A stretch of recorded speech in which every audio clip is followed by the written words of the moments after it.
Welcome to today's live IELTS class. My name is Adrian. I'm streaming to you live from beautiful Europe. I hope everybody is having a fantastic week so far, being creative, being happy, and staying strong. Hi Shah, Mamoon, Kabir, Manpreet Kaur, Kawal, Basati, Manatvir Singh, Violet Nguyen. Nice to see many students in the class. Manatvita, I think I'm right on time. Welcome, everyone. In this class, we are doing listening, part 1 and 2. I'm going to give you some tips to get Band 9. And of course, this class is presented to you by aehelp.com. That's academicenglishhelp.com. We will be using some materials from our website for the as well as the exam for the questions and general IELTS. Visit us at g.com. With this website, lots and lots of materials to help you improve. Hi, Nathalie. Good to see you in class. Students, you can also download our apps, Academic IELTS Help, link it to aehelp.com, a General IELTS Help app, links to gieltshelp.com, so you can learn through your mobile as well. Hello, Hassan. Good to see you as well. You're being very studious. It's nice to see that. If anybody has questions, send me an email to adrian@aehelp.com, and I will gladly answer your questions. My voice is cracking. Give me 1 second. Let me try to fix that.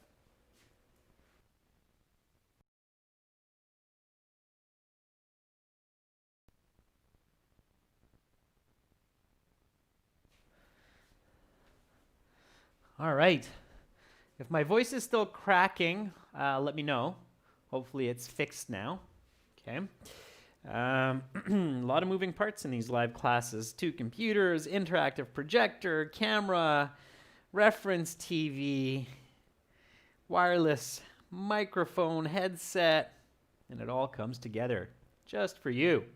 All right, everyone. So we have classes today, tomorrow, and on Saturday. Sounds like the microphone is good. That's great. Okay, everyone. So let's get into listening. So here, as we listen, just a couple of points to keep in mind. Okay. So I'm going to play part 1 right away. Okay. For part 1, I'll give you a couple tips before we get going here. Okay. Usually I just start playing part 1 right away. This time I'm going to give you a couple of tips that will help you. Okay. All right. So part 1 of IELTS listening. Okay. Be ready for lots of demographic information. Demographic information means names of people, places, streets, birthdays, phone numbers,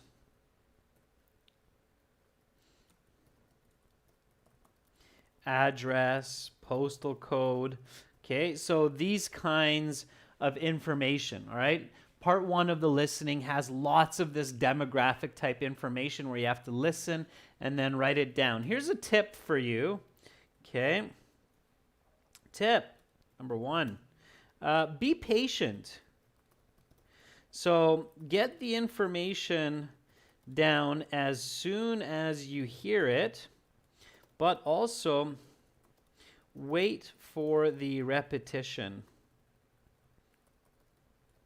In part 1, many answers are repeated.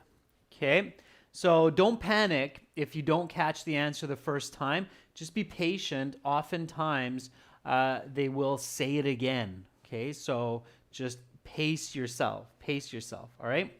Also, tip number 2, just another important tip. Do not panic if you miss an answer. Focus on the next one. Okay. Also, logic can often help you to figure out answers from the context. Okay, I'll show you what I mean by that as we do the listening as well. Okay, so keep these in mind. These are very, very important for the listening. Okay, tip number 3.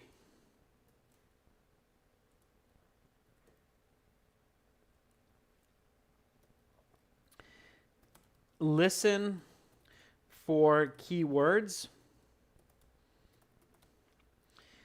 so that you can identify where you are in the audio, especially words that are likely not paraphrased, like names and numbers. Usually those are not paraphrased, okay? So you need to really kind of figure out where you are in the audio, because if you get lost, you can miss a lot of answers. So listen to some keywords like names and numbers. Also, last tip before we start to listen to part 1, tip number 4 is think about paraphrasing the questions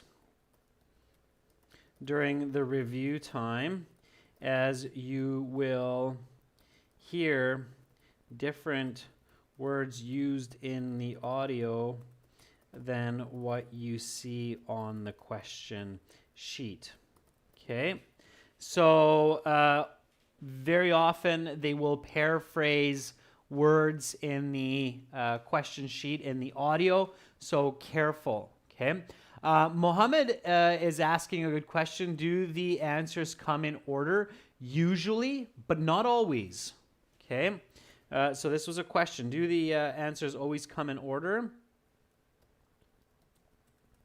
In most cases, the answers do come in the order of the audio, but this is not always true, especially when some of the answers are repeated. Okay, so sometimes what will happen is you'll hear the answer for a question, like let's say for question 3, you hear the answer. Okay, and then for question 4, afterwards, you hear the answer. Okay, and then suddenly there'll be some audio here that'll give you the answer for question 3 again. So suddenly you think, oh, did I just hear the answer again, or did I just hear it for the first time? So careful with that. Sometimes if you miss it the first time, you'll get the answer after you get another answer again.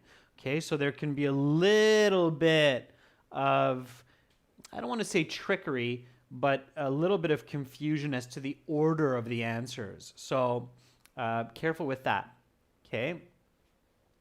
Shub Sharad says, what is paraphrasing? Paraphrasing means to say the same idea in different ways. So paraphrasing means that in the question sheet, you might see the word go, but in the audio, you're going to hear the word leave.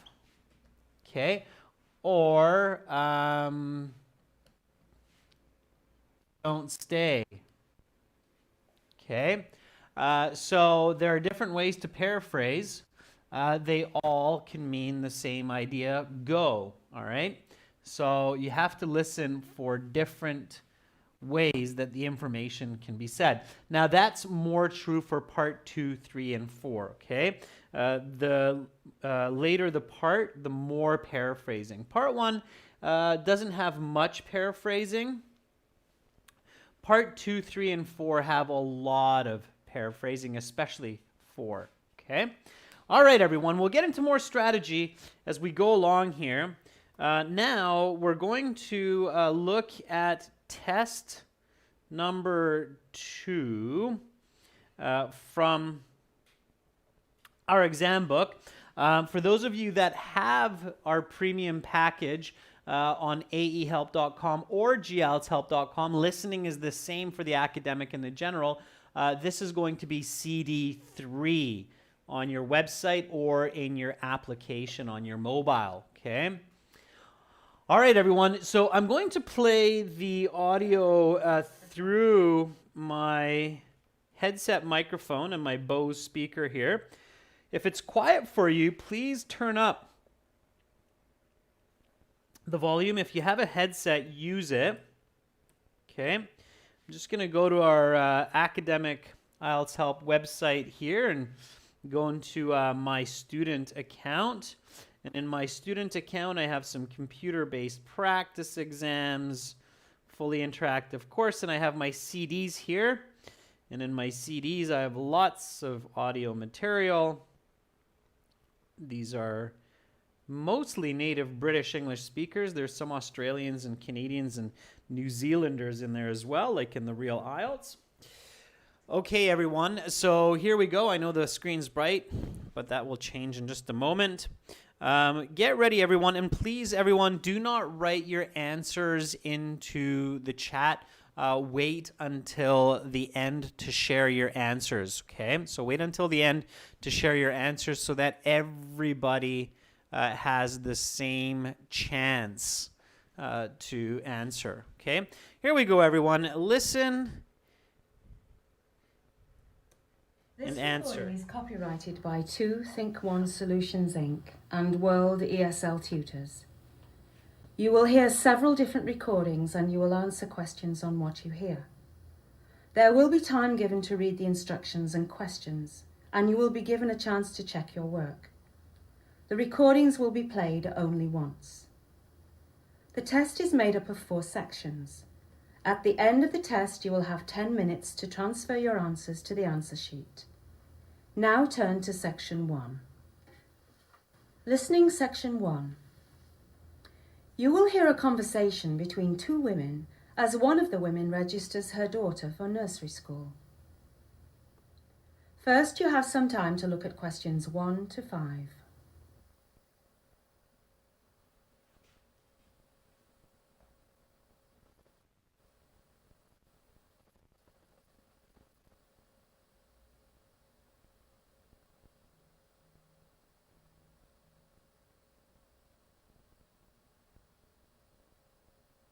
You will see that there is an example.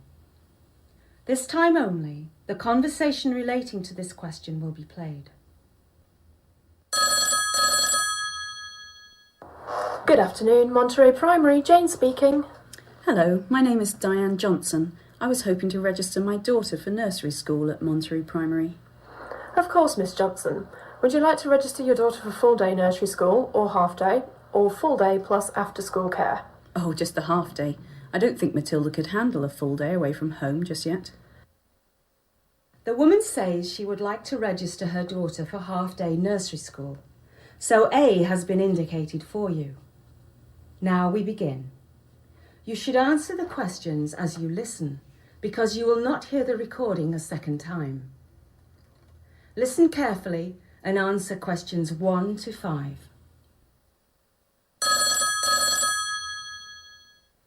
Good afternoon, Monterey Primary, Jane speaking. Hello, my name is Diane Johnson. I was hoping to register my daughter for nursery school at Monterey Primary. Of course, Miss Johnson. Would you like to register your daughter for full-day nursery school, or half-day, or full-day plus after-school care? Oh, just a half day. I don't think Matilda could handle a full day away from home just yet. So your daughter's name is Matilda Johnson? Yes, let me spell it for you. The first name is Matilda, Matilda,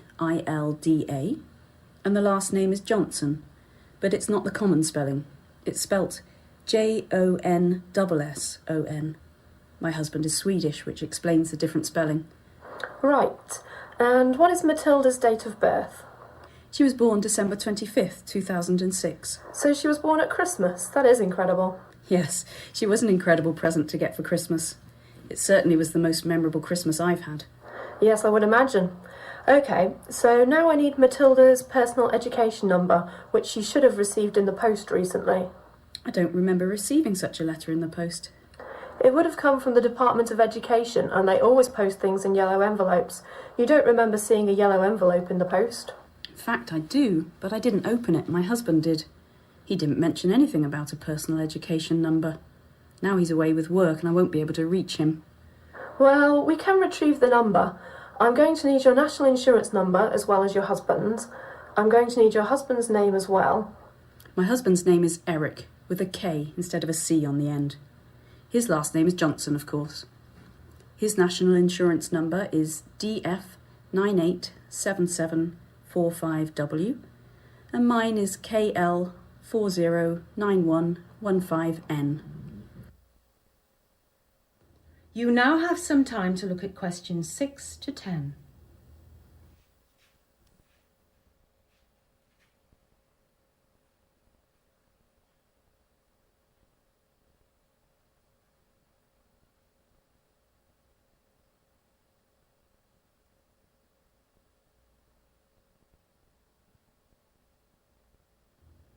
Now listen to the rest of the interview and answer questions 6 to 10. Right, okay, let me see here. Alright, here is a personal education number. I'll give it to you now so that you can write it down for future reference. It is T56340192. Just to make sure, the first character is T as in Thomas. Yes, and this letter in front of the number shows what region the child is originally from. The T in this case refers to Tyne and Wear. That would be correct, I'd imagine. Matilda was born in Newcastle, which of course is in Tyne and Wear. Okay, so we have all the information about Matilda that we need. She is now registered for half-day nursery school in September. Do you have any questions? Yes, I do. I was wondering what sort of training your nursery school teachers have. That is a very good question. Each of our teachers has, at a minimum, a 2-year diploma in early childhood education. Many of our senior staff have bachelor's degrees in education in addition to the 2-year diploma. And our departmental head, Miss Janet Roth, has a postgraduate certificate, bachelor's degree and diploma. Do not worry, Miss Johnson, your daughter Matilda is in very good hands. That makes me feel a lot better. Can you tell me when the first day of school is? And also, will there be an orientation day for new students and parents? The first day of class is the 5th of September, and yes, we do have an orientation day. It takes place on the 3rd of September from 9 to midday. Parents and children are strongly encouraged to attend. That is the end of section 1. You will now have half a minute to check your answers. And in this half minute, look at the questions again carefully. See if you missed any important information. And use logic to ensure that you've got as many questions correct as possible. Okay, so we're going to look at these questions and get the correct answers in just one moment. Before we do that, again, I show this every single time, always for our new students. Many of you already know this strategy. This strategy, you can use it in the paper-based and in the computer-based exam. When the instructions are going, because there's about 1 minute of instructions.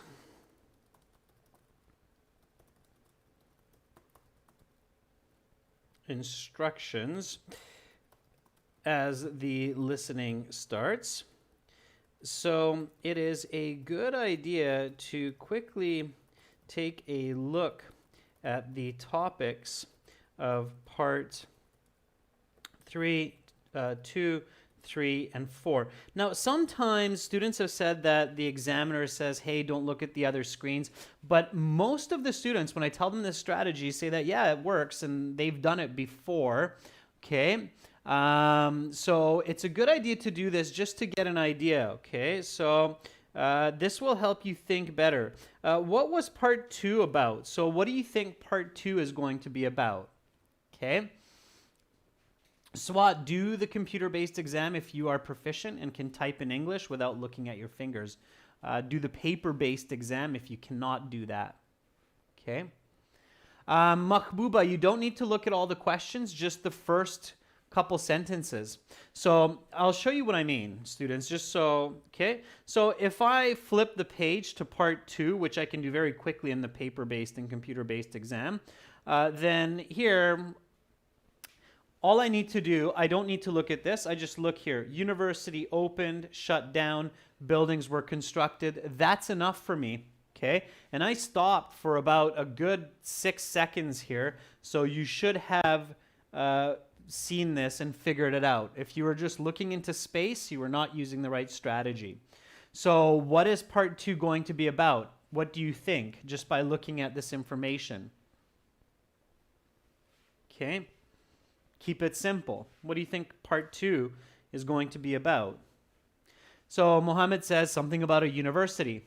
Okay, so I would say university information, or information about a university.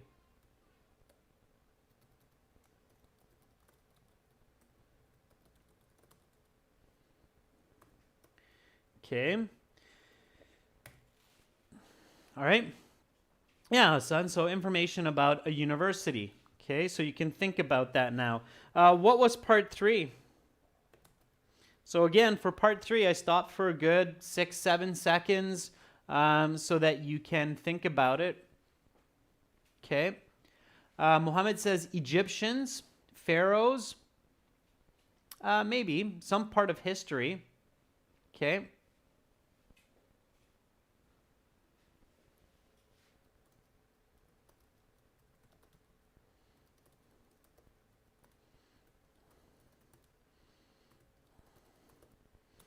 It's actually taxes, for those of you who were really paying attention. Okay, and part 4. What was part 4 about? Ah, very good. So Muhammad says, I caught that one. It was Isaac Newton. Yes, very famous scientist. Always says, that was Newton. I got that one. Okay, good.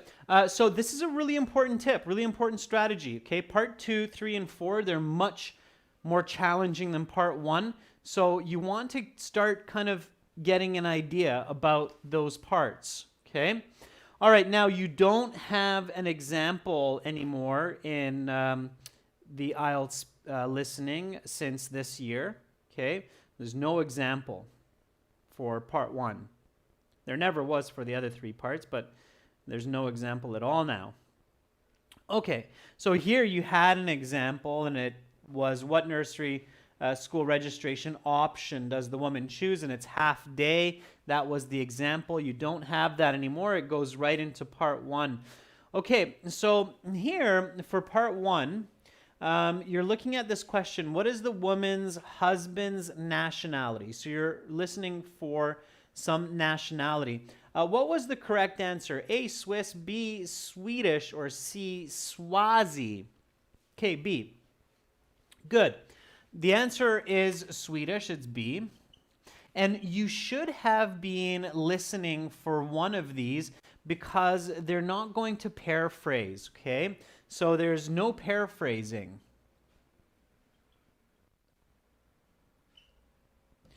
Was there any other question where there was likely no paraphrasing and you should have been listening to the name of a place? Anybody? Was there any other question in this listening 1 where you should have been just listening for the name of the place? Because you can't paraphrase. They're going to say the exact same name. Okay, they're not going to say it in a different way. They're going to say it the same way. Was there any other question like that in this part 1? Okay, the trick for multiple choice is you're listening for the answers. Yeah, Moria, very good. Moria says Newcastle. Very good, students. All of you who got Newcastle, absolutely. So where the girl was born, and that was here, Newcastle, right? It was the same one. Yeah, Sammy says the daughter's birthplace. Very good, Sammy. Fantastic. So you were looking for the place there. That's going to be paraphrased. You're actually going to hear it. So you're listening for that place. Okay, they said Tyne and Weir, and then Newcastle. Fantastic. I'm really happy to see many of you picked up on that. That was one of my tips before we started this listening, right? Was when you see a place, listen for it because they're not going to paraphrase it. So it was B, Swedish. Okay. Next one, how is a child's personal education number normally received? Now here there was paraphrasing. The woman says, I usually send the number by post. Very good. It was A. So usually through a letter by post. Yeah. So I usually send it by post. Very good. Okay, the answer was A. Again, here you should have been looking at the multiple choice, changing it into a statement instead of a question, and then paraphrasing. So the child's personal education number is usually received through blank, through the post. Okay, so an important tip for multiple choice: think about the statement, not the question, and change with paraphrasing, simple paraphrasing for part 1. Okay. All right, why is the husband out of town? So the husband is out of town. Now the woman here says, oh, my husband is away for work. Very good. So in your answer sheet, it's multiple choice. Don't write work. If you write work, you'll get it wrong. Just put the capital letter B. Okay. He's not away on vacation. He's away on work. Okay. All right. Very good. Number 4. Now, with these kinds of questions, you want to spend a little bit more information. Logic can really help you with these. So, which 3 pieces of information are required to receive the child's education number? The woman's personal insurance number? I don't think they need that. Okay. The husband's personal insurance number? No. If they don't need the woman's, they're not going to need the husband's. The answers are C, D, and F. Okay. They already have the woman's name from the introduction. So C, D, and F. These ones you can cross off right away. The school does not care about your personal insurance number, what happens to you if you get injured. So just C, D, and F. Okay, and they already have the woman's name because she introduced herself at the very beginning. All right, so logic for that. Okay, number 5. How is the husband's name spelled? Eric with a CK, Eric with a C, or Eric with a K? Yeah, Mohammed, logic will really help in IELTS listening. You can get a lot of questions correct just by logic alone. Okay, it's spelled with a K, so C is the correct answer. The woman says, my husband is Swedish, so his name is spelled with a K instead of a C. Okay, K instead of a C. So C is the correct answer. Okay. Number 6, what is Matilda's personal education number? Is it A, B, or C? Here you had to be careful about the differences. Okay, in these. Yeah, Abisha, welcome to our group of members. Thank you for joining. Send me an email. I'll send you a perk. Okay. Yeah, it's A. A is the correct answer. Again, you have to be patient. So this was a good example of that patience. Remember what I was saying? Students, be patient because they will explain the answer. So the woman says, just to make sure, is that first letter a T, as in Thomas? And then the woman says, yes, it is. It shows the place where the child is from, Tyne and Weir. Okay? And there was no second letter. It was just one letter and then all numbers. Okay? So A was the correct answer. And then they don't say where the child is born. They said where the child is from. And the child is from Newcastle. We know that because many of you already had that answer and you gave it to me a couple of minutes ago. Moira, I remember, said, yeah, that's the other one where I just had to listen for the name of the place. Okay? And you had to be careful here because the child is from instead of born. All right. What 2 qualifications do many of the nursery school senior staff have? Okay? And it's the senior staff here that we're talking about. What do they have? They have a 2-year diploma, that's right, and a bachelor's degree. So the correct answer, it's just one question. So in your answer sheet, it would be B, comma, E. Okay? That's all it is. B, comma, E. Very good. Or B and E, Hassan, just like that. You don't need the comma. Okay? Good. Questions 9 and 10, short answer questions. Complete the notes. First day of class. When is the first day of class? Sammy, very nice. So Sammy says all we really need here is 5 Sep. Now, Sep is okay. We usually abbreviate it as Sept. It's more common. September is an interesting one. It's Sep is okay. It's accepted. But the most common abbreviation for September is with a T. Sept. Like that. Okay, with a T. All right, Sept. Okay. All right, and again, logic, right? If orientation day is on the 3rd of September, now here you shouldn't have problems with the spelling because you have September right here. So if you really want to be like, okay, I'm going to write this one out, you have the word right here. They give it to you, so no mistake here, okay? So the first day of class is always after orientation day. It wouldn't make sense to do orientation day first, right? And then here for number 10, a lot of you are giving answers already. It's parents and children, plural. So this is also plural. You need the S. If you have no S, if you just wrote parent, you'll get it wrong. So careful. Good, Carolina. Good job, Rashika. So parents, okay? Plurals. Very good. Count up your score for part 1. Your aim is at least 8 from 10, okay? You should not be dropping more than 2 marks for part 1, okay? If you're dropping more than 2 marks for part 1, that's trouble because part 2, 3, 4 get more and more difficult. So it's much easier to make mistakes. So you want to get at least 8, hopefully 9 or 10, okay? All right? So if you've got 8 or more, okay. If you've got 10, that's the right approach. Okay, everyone, let's do part 2. Let's get right into it. So I'm just going to get you moving here. Remember the same tips as I gave to you for part 1, okay? So track the audio, listen to keywords, numbers. So you see some numbers here, okay? Careful with paraphrasing. All right? Don't get lost. And you'll do just fine.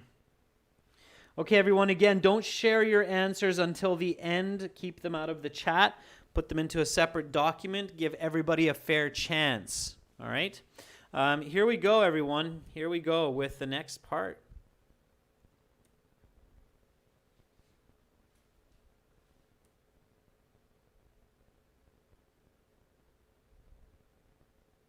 Now turn to section 2. Take some time to look at questions 11 to 16. Listening section 2.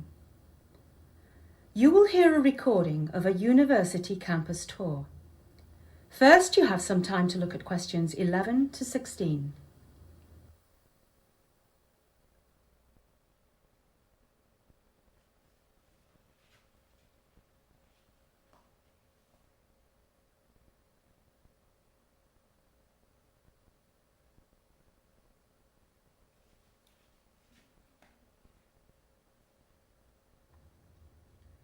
Now listen carefully to the interview and answer questions 11 to 16.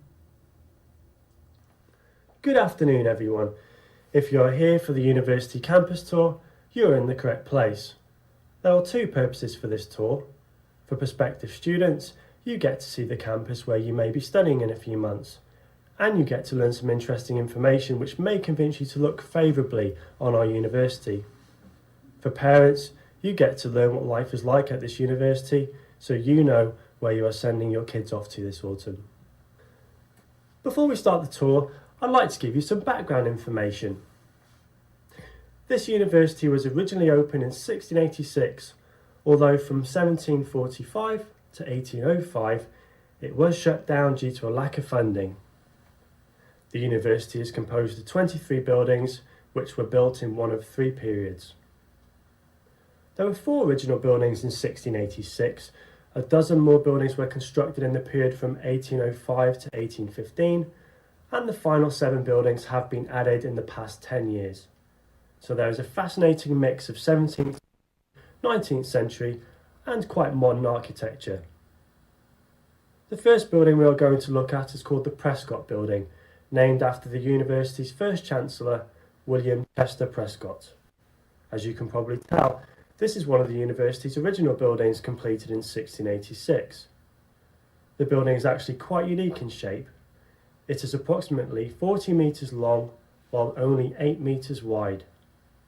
It also has these interesting circular areas attached to each corner, 4 of them in all. These 4 circular areas each house a large bell. None of the bells work today, however. As we walk in the door, I'd like to point out all of the beautiful Persian carpets on the floor. These carpets were donated to the university by a former student almost 150 years ago. It is very common for former students who have done well in life to give back to the university. Some give money, some give land, some give gifts such as Persian carpets. One former student even gave the university his pub after he died. By the way, that pub, which is located at the intersection of 3rd Street and Pine Avenue, gives students of the university a 30% discount. Now, if that's not a selling point for this university, I don't know what is. On a serious note, it is our outstanding education which makes our university a top competitor on the global front. You now have some time to look at questions 17 to 20.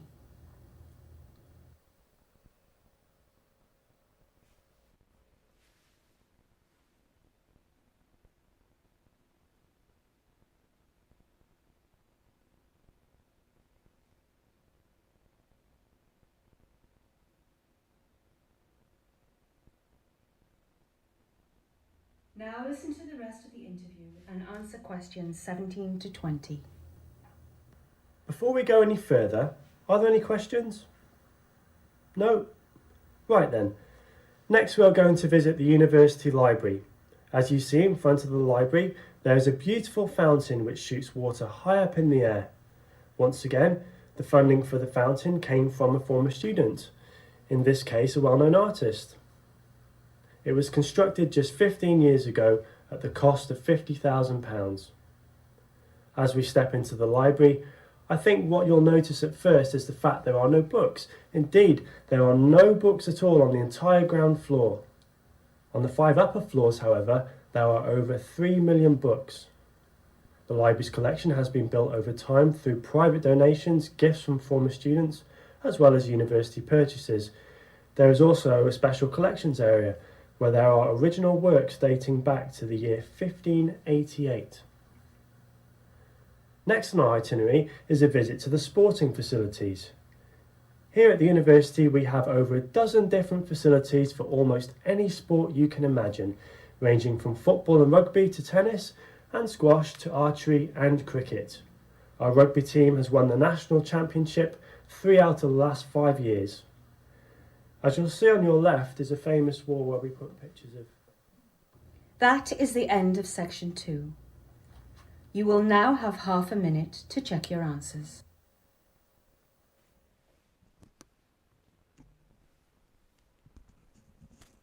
And again, students, you want to check those answers in that half minute. Just going to stop the audio from the website and we'll go back and answer these questions together. Here we go. And there was definitely some good examples of the tips that I gave you earlier. Let's do this one here first, question 11. So what year did this university open? Okay, what year did it open? Did anybody get that? Victor says it was 1686. And you are absolutely correct. 1686. Years in English we often say as 2 sets of 2-digit numbers. So 1686. So be prepared for that. And you probably heard that it was given twice. So again, they talked about this and maybe this, and then they said this again. They said, oh yeah, the first building after it was established in 1686. So that's why I said to you, you want to be patient, and sometimes they'll give you the answer again for a previous question a little bit later. Okay? All right, so from 1745 to 1805, it was shut down. Here's a bonus question.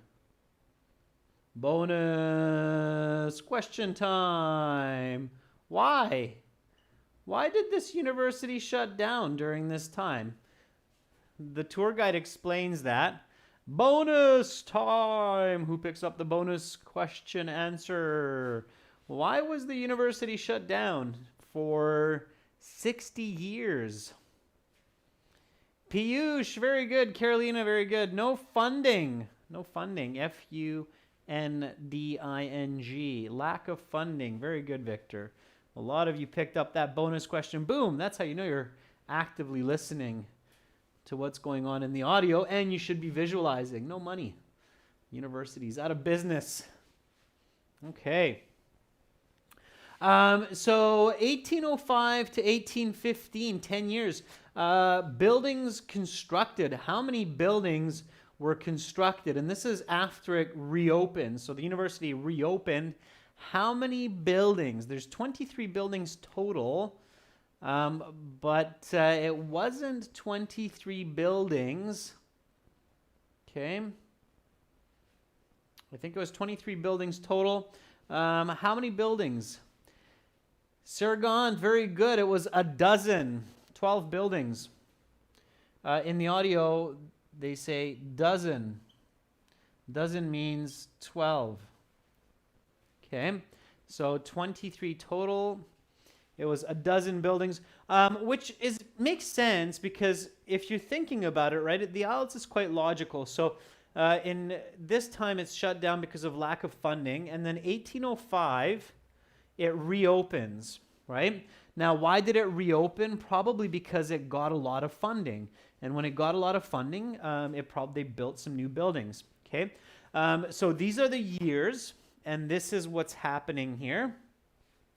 Okay, in the past, number 13, number of years. So this has to be some kind of number. Number 13, what was it? Dean Army says 10. Very good. Use the number, not the word, students, for this. It's easier, it's faster, no spelling mistakes. So 10, yeah, 10 years. Okay. Just 10 for number 13. You have the word years. So all you put in the answer key is the number 10. Okay, so in the past 10 years, 7 buildings were constructed. Okay, all right. So very, very good. Those were the answers for that fill in the form or table. Okay, and then we had a little diagram selection here. The first building, which is called the Prescott Building, from William Chester Prescott, has what shape? A, B, or C? Yeah, the correct answer is B. Okay. The audience, they clearly say it's how long? How long is this? What's the length of it? Let's see again. Bonus question 2. The dimensions of the building. How long is it? Hassan says it's 8 by 40.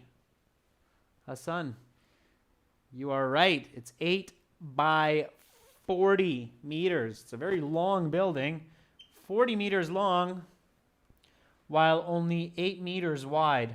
So it's 5 times longer than it is wide. Okay? So 40 by 80. 40 by 8 meters. 40 by 8. Super bonus question. What was in the little circles here? So these circles, what's inside those circles?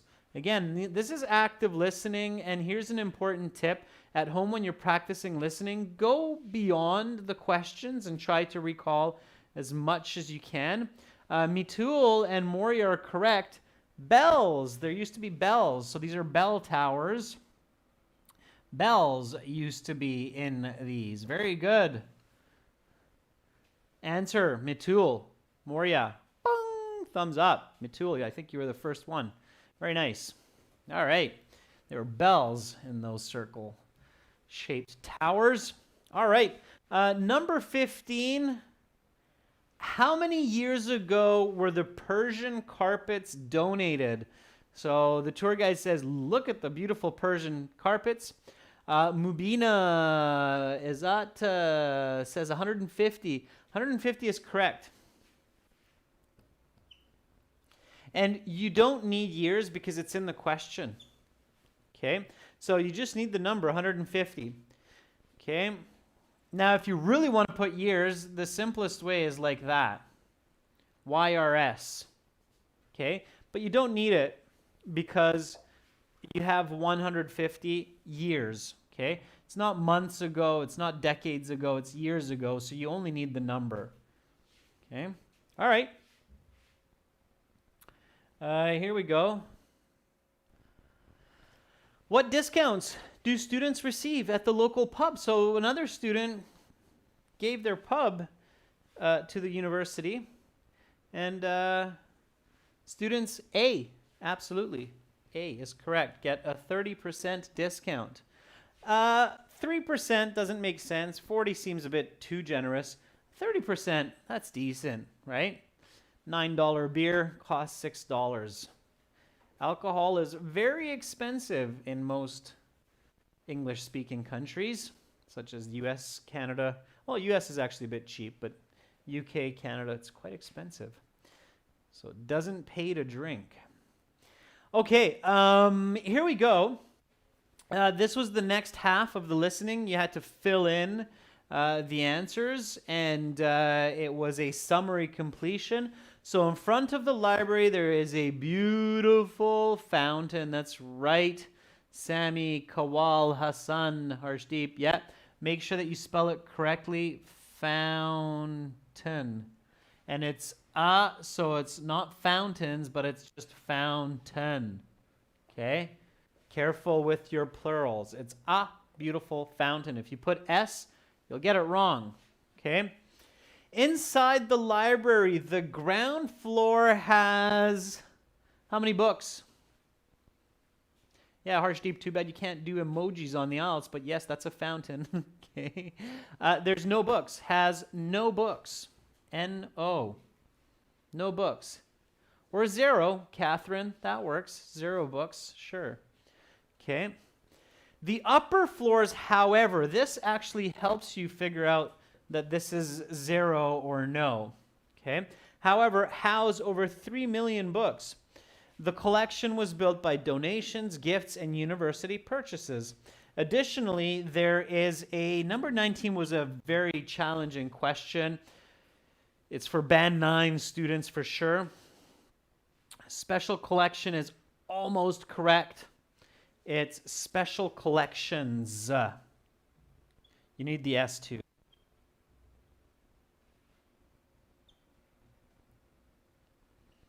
You need that S. It's called a special collections area with works dating back to 1588. Special collections. Very good, Nadia. Okay. Special collections. And you need both words. Just collections area is not enough. It's special collections because they're unique. Okay. There are many sporting facilities, including the rugby field, which is home to the rugby team, which has won 3 of the past 5. Now, here you had some grammar paraphrasing. 3 of the past, that's plural, BJ Swat, careful. National championships. You need both words here. 3 of the past 5, national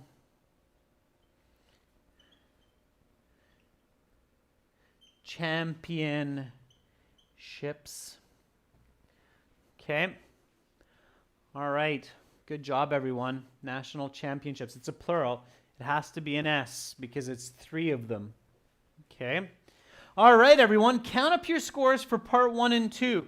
Now, the trick, if you need a band score 6.5 or more, is for part 1 and part 2, you should have a band score, so you should have a score, a raw score of 16 or more if you're going for a band 6.5 or higher for the end. Okay, so you need a raw score of 16 to 20. Okay, if you're under 16, you got to be careful because the toughest two parts are coming up. Part 3 and Part 4 are still coming up. So you got to be really careful. If you're under 16, if you're under 14, you are in trouble. Okay? If you're under 14, you're in trouble. If you're somewhere between 16 and 20, you're okay. You can still get a good score. Okay? All right.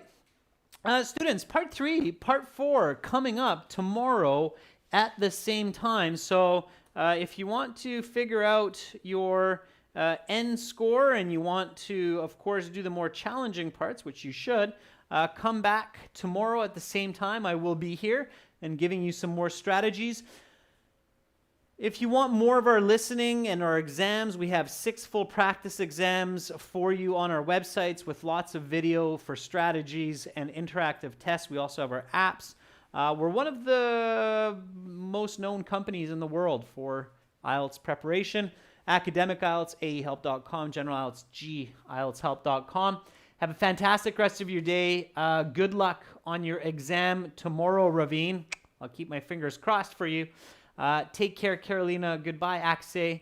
Thank you very much, everyone, for joining me. I'm Adrian, signing out from Budapest for now. Hopefully, I'll see you all tomorrow. Bye-bye.